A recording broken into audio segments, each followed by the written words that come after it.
పరిశుద్ధ గ్రంథం నుండి సామెతలు 14వ అధ్యాయం చదువుకుందాం. ఇప్పుడు జ్ఞానవంతురాలు తన ఇల్లు కట్టును, మూఢురాలు తన చేతులతో తన ఇల్లు ఊడబెరుకును. యథార్థముగా ప్రవర్తించువాడు యెహోవా యందు భయభక్తులు కలవాడు. కుటిల చిత్తుడు ఆయనను తిరస్కరించువాడు. మూఢుల నోట బెత్తము వంటి గర్వమున్నది. జ్ఞానుల పెదవులు వారిని కాపాడును. ఎద్దులు లేని చోట గాదెయందు ధాన్యముండదు. ఎద్దుల బలం చేత విస్తారము వచ్చుబడి కలుగును. నమ్మకమైన సాక్షి అబద్ధమాడడు. కూట సాక్షికి అబద్ధములు ప్రియములు.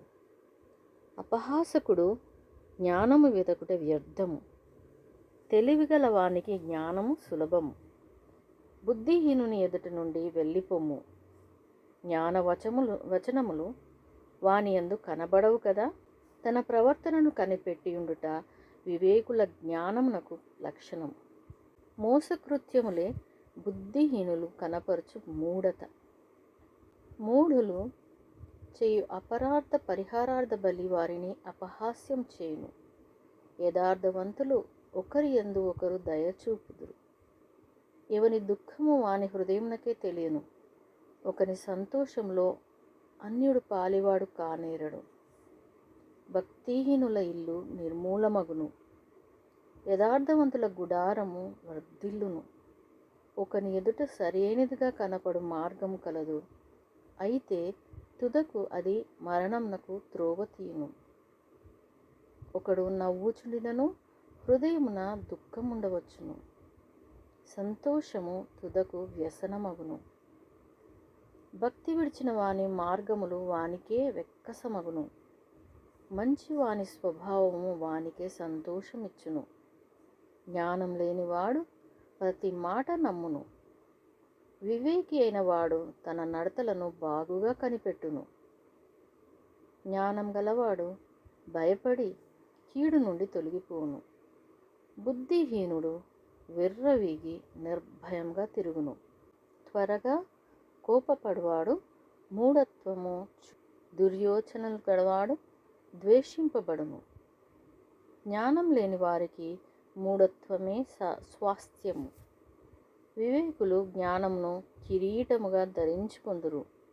చెడ్డవారు మంచివారి ఎదుటను, భక్తిహీనులు నీతిమంతుల తలుపునొద్దను వంగుదురు. దరిద్రుడు తన పొరుగు వారికి అసహ్యుడు.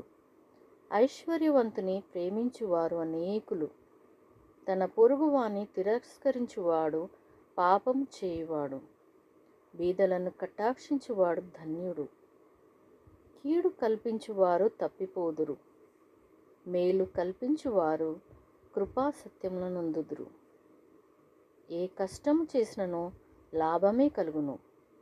వట్టి మాటలు లేమిడికి కారణములు.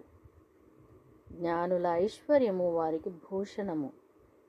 బుద్ధిహీనుల మూఢత్వమే. నిజము పలుకు సాక్షి మనుషులను రక్షించును. అబద్ధములాడువాడు వట్టి మోసగాడు.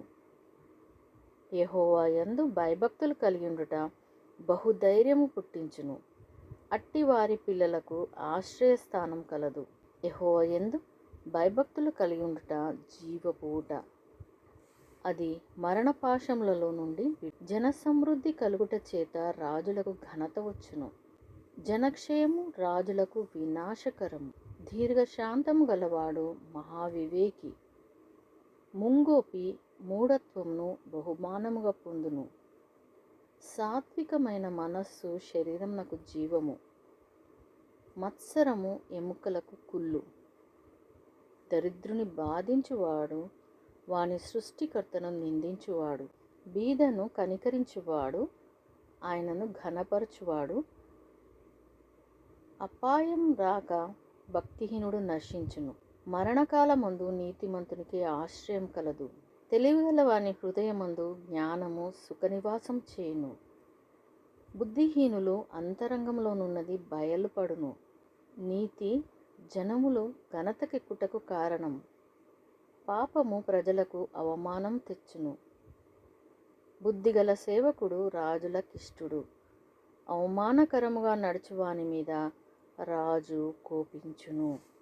దేవుడు తన పరిశుద్ధ వాక్యమును మనందరి వినికిడిలో ఫలింపచేయునుగాక. ఆమెన్.